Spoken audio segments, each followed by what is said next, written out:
How to change time on Fitbit. Hi everyone, it's Sophia to assist you today. Without any delay, let's jump right in. First, open Fitbit app. After opening Fitbit app, log into your account using your Google ID. After you have logged into your account, click on your profile located on top right corner of your screen. Then you'll find this kind of screen pop up. Click on Fitbit settings.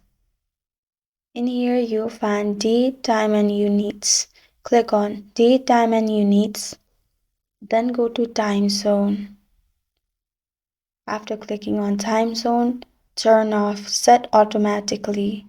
Go to time zone and select your time zone you want. After selecting, your time will be changed. And that's how you change time on Fitbit. Thank you for joining me today. If this video helped you out, please leave a like and subscribe for more.